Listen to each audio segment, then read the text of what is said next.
होके भी मतलब एक और रील, तुम लोगों का बेवकूफ़ बनाने में और दिमाग खराब करने में ना, मतलब हिंदुस्तान के जितने मोटिवेशनल स्पीकर हैं उन्होंने पीएचडी कर रखी है। या तो अपना 10-10 हज़ार रुपये का कोर्स बेच देते हैं, या आपको सारा दिन फालतू बातें फीड करते रहते हैं, सीधी बात कोई बताता ही नहीं। ये बात सुन लो, राकेश झुनझुनवाला जी की का नाम लेके ये बंदा, मैं फिर से मुझे इसका नाम नहीं मालूम, टकला से आ रहा है ना स्टॉक ट्रेडिंग वगैरह से रिलेटेड। चलो मैं इसका दिखा दूंगा पिक्चर। लेकिन इसकी बात बड़े बड़े तौर पे कहना चाह रहा है कि राकेश झुनझुनवाला जब मर रहा था तो उसने बोला पैसे के पीछे इतने भी मत भागो, कि तुम्हारा मतलब तुम जिंदगी हाथ से जिंदगी जीना भूल जाओ, एंड उसके बाद ये कर दो, और उसके बाद तुमने मतलब सारा दिन स्टुपिडिटी तुम्हारे दिमाग में भरते रहते हैं। रील देख लो। कि जीना छोड़ दो। The ace investor Rakesh Jhunjhunwala said one statement before dying कि मेरी सबसे ये बड़ी मिस्टेक ये थी कि मैंने हर जगह इन्वेस्ट किया, बहुत पैसा कमाया, काश हेल्थ पे कर दिया हो। दारू वो लास्ट मोमेंट तक नहीं छोड़ पाए, स्मोकिंग लास्ट मोमेंट तक नहीं छोड़ पाए, पैसे के पीछे इतने बावले होके भी। ठीक है। तीन चार चीजें जो बड़ी रेलिवेंट है। पहले तो कहीं ना कहीं ऐसा हो जाता है, जो बंदे वहां से स्टार्ट करते हैं ना, पैसे के पीछे मत भागो, तो मतलब ऐसे लग जाता है मेरे बच्चों को ये मैसेज चले जाता है कि पैसा ना यार, पैसे के पीछे भाग रहे हैं। अरे पैसे के पीछे भागने का ना जो ज्ञान है ना, ये दो बिल गेट्स को जाके, और अंबानी को दो, और अडानी को दो। 2 रुपए कमाए नहीं मेरे बच्चों ने, 25-30 लाख रुपए, 50 लाख रुपए महीने की आमदनी हुई नहीं, सारी दुनिया ज्ञान बांटने आ गई, पैसे के पीछे भाग रहा है, पैसे के पीछे भाग रहा है।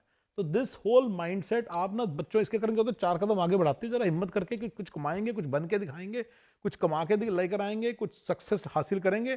3 कदम सारे तुम्हें पीछे धकेल देते हैं, फिर तुम 5 जाते हो, फिर तुम्हें 4 कदम पीछे धकेल देते हैं, फिर तुम्हें 2 कदम पीछे। पैसा तो हाथ, पैसा कुछ भी बोलते रहते हो, जिसके कारण तुम्हारा दिमाग ना सारा दिन कंफ्यूज्ड है। अब तुम्हारे को ये इलाज है, तुम्हें लगेगा हाँ यार राकेश झुनझुनवाला इतना आदमी अमीर, ठीक है ना, और वो भी देखो कैसे यार, देखो खाली हाथ चला गया, खाली हाथ चला गया, कुछ नहीं उसके काम है, उसकी हेल्थ के उसके साथ गई, उसकी हेल्थ के उसके साथ गई। जब हम मरते हो क्या हेल्थ आपके साथ जाती है? नहीं जाती ना, वहीं धरी रह जाती है ना। जब आप मरते हो तो खुशियां आपके साथ जाती हैं, आपके साथ जाती हैं क्या? अगर पैसा साथ नहीं जाता तो कौन सा जाता है बहन के? रब भी मिला होगा तो वो भी साथ नहीं जाएगा, कोई नहीं साथ जाता, अकेले जाते हो तुम, जाके कहीं भी पढ़ लो। कौन सी चीज साथ जाती है?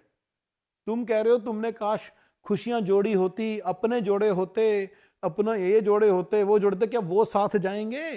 कुछ जाता है साथ तुम्हारे? कितनी स्टूपिड बातें तुम्हारे दिमागों में डाली जा रहे हैं, भरी जा रहे हैं। So you can never be single माइंडली focus on one thing कि सक्सेस।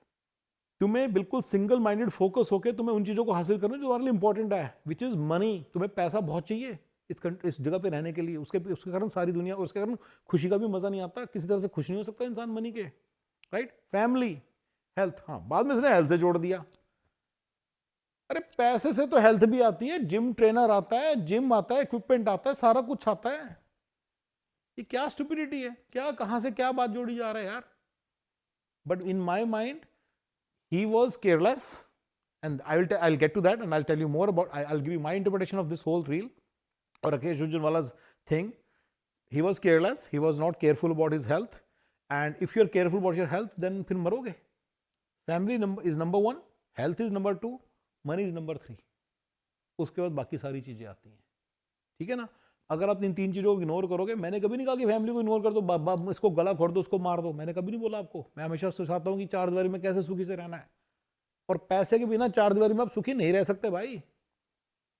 और पैसे के साथ हेल्थ भी अच्छी हो जाती है। मैंने थोड़े दिन पहले एक रील बनाई थी कि जहां जब पैसा आता है सब कुछ आ जाता है, ज्ञान भी आ जाता है, अकल भी आ जाती है। मैंने ये बोला था कि जहां माता लक्ष्मी आती है वहां पे माता सरस्वती भी विराजमान हो जाती है, ज्ञान भी आ जाता है, वहां पे माता शक्ति भी आ जाती है, आपके अंदर एक एनर्जी आ जाती है, आपके अंदर एक कुछ कर दिखा, आपके अंदर एक वो आ जाती है, मतलब सक्षमता आ जाती है, कैपेबिलिटी आ जाती है।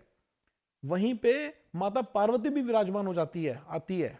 यस, विजडम सब वहीं वहीं से आ जाता है, सब कुछ वहीं से आता है। माता काली भी अंदर निकल के आती है कि कोई अगर आपके साथ आए तो उसको कुछ कर पाते हो। जो बंदा कुछ कमाता नहीं, धमाता नहीं ना, ही बिकम्स फेटलिस्ट, कुछ बैठा रहता है चुपचाप। गाइस प्लीज रिमेंबर, मैं खुद कहता हूं हार्डवर्क करना पड़ेगा, स्लॉग करना पड़ेगा, बहुत कुछ करना पड़ेगा, specially to gain the domain experience. Specially उन लोगों को जिन लोगों के पास डैडी क्वेश्चन नहीं है, ठीक है ना। IQ EQ आपने सुना है, मैंने बड़ी रील्स बनाई इस तरह की। Daddy क्वेश्चंट is the most important क्वेश्चंट, और जब वो बंदा अपने डैडी अपने अंकल को कैपिटलाइज नहीं करता, वो बंदा दुनिया का सबसे बड़ा बेवकूफ होता है। पर चलिए, जिसका डैडी क्वेश्चन हाई नहीं है, जिसका डैडी क्वेश्चन हाई होगा, उसको डोमेन एक्सपीरियंस इतना जल्दी से मिल जाएगा, and he will be able to live a proper life from day one. But other than that everybody has to slog work hard. हमने भी किया, तुमको भी थोड़ा सा करना पड़ेगा। 10 साल 12 साल कहीं नहीं गए, लेकिन जवानी के 10 साल 12 साल जो राकेश झुंझुनवाला पे आई जाती है, इसने गलतियां कहाँ की हैं, इसकी रियल गलतियां कहाँ हैं। एक, हेल्थ के ऊपर ध्यान देना पड़ता है, ठीक है। हेल्थ ऐसे नहीं है कि आपको पैसा आ रहा है, खाना अच्छा आ रहा है, ये अच्छा आ रहा है, जो चीजें पैसे से एकदम से खरीदी जाती है विदाउट पुटिंग एनी एफर्ट, वो सारी चीजें 2 मिनट में होती है। Health is something that gets ignored by not just Rakesh Jhunjhunwala, I would say Ambani ने तुम्हें थोड़ा सा एक्स्ट्रा मोटा लगता, अदानी तुम्हें नॉर्मल लगता है, सारे सिर्फ मुझे सिर्फ महिंद्रा फिट लगता है थोड़ा सा, सारे अनफिट हैं, अंबानी के अदानी के सारे, राइट और रॉन्ग। तो ये हेल्थ को इग्नोर करने की आदत है बहुत सारे लोगों की। खाना पीना चढ़ा रखा है, खाने पीने में कोई कंट्रोल नहीं है, कोई डाइट कंट्रोल नहीं है, राइट। तो ये एक रीजन है, इसके कारण बहुत सारे लोग मतलब मिसफिट, वो अनफिट है, and then they have problems, health problems, ठीक है। दूसरी प्रॉब्लम जो मैं आपको बड़ी इंटरेस्टिंग बात बताना चाहूंगा राकेश झुनझुनवाला की, सारे लोगों की यही प्रॉब्लम इंडिया में, बहुत सारे बड़े बड़े उनकी है, right. They never believe in hiring professional CEOs जो उनके हेडेक्स को ले लें, जो उनके टाइम को फ्री कर दें। राकेश झुनझुनवाला इतने पैसे कमाए, जाके देखो क्या उसने 20 करोड़ की सैलरी पे किसी बंदे को रखा? अगला 2000 करोड़ साल के छाप लेता था, 20,000 करोड़ उसकी होगी, नेटवर्थ में भी ज्यादा ही होगी, बिलियनियर्स में आता था, बिलियनियर्स में आता था। जाके देखो कि क्या उसने कोई 20 करोड़ रुपए में बंदा हायर किया था? क्या उसने 25 करोड़ में IIM अहमदाबाद का बंदा हायर किया था, हार्वर्ड का बंदा हायर किया था 25 करोड़ पर ईयर में? मैं आपको यहीं बैठे बैठे आंसर दे रहा हूं, नो। सारा प्रेशर ऐसे केस में उस पर आता है। ओनर ऑपरेटर मोड में इंडिया के अंदर बहुत लोग काम करते हैं, ठीक है। ओनर ऑपरेटर मोड में बहुत लोग काम करते हैं। इंडिया के अंदर एक प्रोफेशनल सीईओ का कॉन्सेप्ट नहीं है, इसलिए बहुत लोगों को पता भी नहीं है, इसलिए इतनी सारी रीलें आती हैं, इतना सारा ज्ञान आता है इंडिया के अंदर कि जॉब नहीं करनी, अपना काम करो। उसके इसीलिए आता है क्योंकि ना ही डिसिप्लिन पूरी तरह से डेवलप्ड है प्रोफेशनल सीईओ का, और ना ही बहुत सारे प्रोफेशनल सीईओज हैं, सो एंड ना ही कोई बंदा हायर करता है, राइट। बहुत कम है, ऐसा नहीं है बिल्कुल ही नहीं हायर करता, ऐसे नहीं कह सकते इस मामले में, क्योंकि बहुत सारी तरह तरह की कॉर्पोरेशन आती हैं, मैंने वीडियोस बनाए थे इसके बारे में। लेकिन प्लीज अंडरस्टैंड कि राकेश झुनझुनवाला, मैं आपको यहीं बैठे बैठे बता रहा हूं, उसने बिल्कुल भी 20 करोड़ का एक बंदा हायर नहीं किया होगा। उसने क्या किया होगा, 1 करोड़ दे दिया ऐसे बंदे को जो अमेरिका वगैरह चला जाए तो 20 करोड़ मिलेंगे उसको, तो ऑब्वियसली वो यहाँ क्यों रहेगा? ऐसे बंदे, स्मार्ट बंदे, कोई उसने ढक्कन सा उठा लिया होगा मार्केट से, 1-2 करोड़ दे के रखा होगा। जाके देख लो, मेरे को यहाँ पे जाके, मेरे पास कोई टाइम नहीं रिसर्च करने में, तो आपको कॉन्सेप्ट दे सकता हूँ और आपको समझा सकता हूँ। राकेश झुनझुनवाला ने ये गलती की थी, ठीक है ना।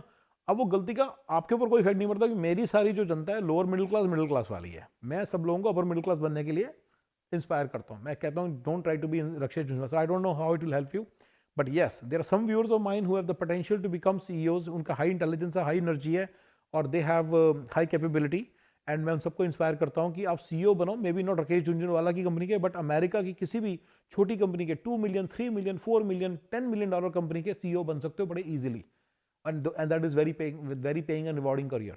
मैंने बड़ी बार ये बात बोली है और मैं फिर से बात बोल रहा हूँ, इंडिया में उसी लेवल का बंदा कभी भी आपको हायर नहीं करेगा प्रॉपरली। उसने आपको 10-15-20 लाख में टरका के रख देना, 1 लाख रुपये महीना ऐसे हो जाएगा जैसे पता नहीं उसने एहसान मार दियो। Because I know a builder who was, कहने को who was worth 1,000 crore back in 2010, कहने को, जो उसका हाईएस्ट पेड इंजीनियर था वो 1 लाख रुपीज पर मंथ लेता था, राइट। जो उसके मैनेजर थे वो उसने झुग्गियों से उठा रखे थे, 50-50 60-60 हज़ार रुपये महीने के उठा रखे थे। जो उसके सेल्समैन थे उसने 15-15 20-20 हज़ार में रखे हुए थे विद सम कमीशन।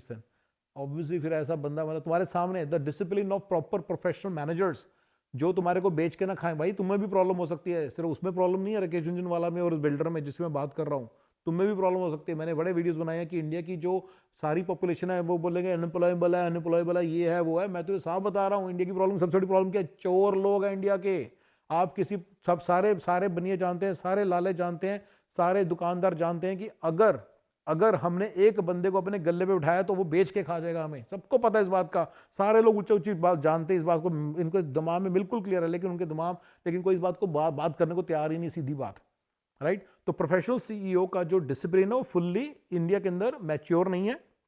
बहुत सारे लोग प्रोफेशनल सीईओ बनने लायक नहीं है। जो बिजनेसेस हैं वो भी क्योंकि उन्होंने कभी जिंदगी में देखे नहीं चोरों के अलावा कोई और, तो उनको भी कोई ज़्यादा इंसेंटिव नहीं है कि प्रोफेशनल सीईओज हायर करें।